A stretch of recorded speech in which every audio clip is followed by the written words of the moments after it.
মক্কাতুল মুকাররমা হজ করতে যাবেন, যাওয়ার পরে দেখবেন মানুষগুলো হজ করার জন্য আসে নাই, মানুষগুলো হাজি নাম লাগানোর জন্য আসছে, মানুষগুলো আসে হজ করার জন্য নয়, মানুষকে দেখানোর জন্য। উদ্দেশ্য আরেকটা, কিন্তু হজ করতেছে। ইমাম মাহদী আলাইহিস সালাতু ওয়াস সালাম উনি চুপ করে কষ্ট পেয়ে উনি যখন বের হতে লাগবেন, এখন মুহাদ্দিস মুফাসসিররা ওনাকে দেখে চিনে ফেলবেন, ডাক দিয়া কইব,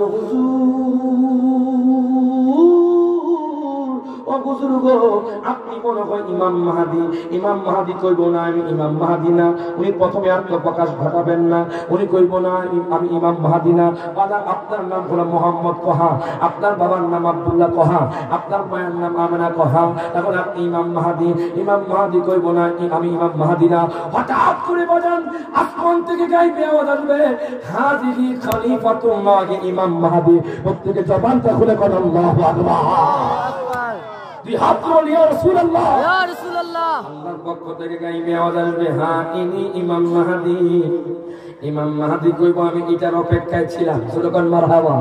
আল্লাহর পক্ষ থেকে যখন গাইবে আওয়াজ আসবে, ইমাম মাহদী কইব, দুনিয়ার মানুষ, ও দুনিয়ার মানুষ, আমি হলাম ইমাম মাহদী। সমস্ত মুহাদ্দিস মুফাসসির সমস্ত মানুষ সাথে সাথে ওনার কাছে বায়াত গ্রহণ করবে। প্রত্যেকে জবানটা খুলে কোন মারহাবা।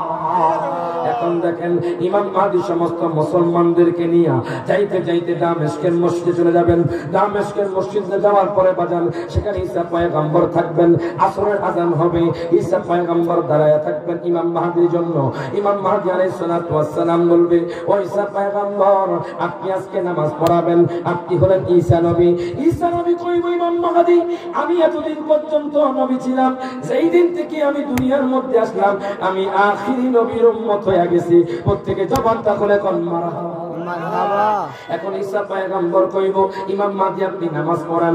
আমার ইমাম মাহদী বাজান আসরের নামাজ পড়াবেন জামাতের সহিত। সমস্ত মুসল্লি সমস্ত মানুষ ওনার পিছনে নামাজ পড়বে।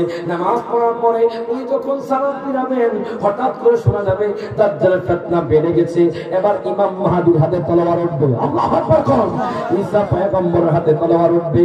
বাজান কোনো বুলেট বোমার পাওয়ার থাকবে না, রাইফেলের কোনো পাওয়ার থাকবে না। আবার ঘোড়া এসে যাবে, আবার খেজুরের ডাল এসে যাবে। মারহাবা। ইলেকট্রনিক্স কোনো পাওয়ার থাকবে না, বাজানের রাইফেলের কোনো পাওয়ার থাকবে না, বোমার কোনো পাওয়ার থাকবে না। আবার তলোয়ার এসে যাবে, আবার বল্লম এসে যাবে, আবার লাঠি এসে যাবে। সুবহান মারহাবা। আল্লাহু আকবার। ইমাম মাহদী আল্লাহু আকবার বলে দিয়ে বাজান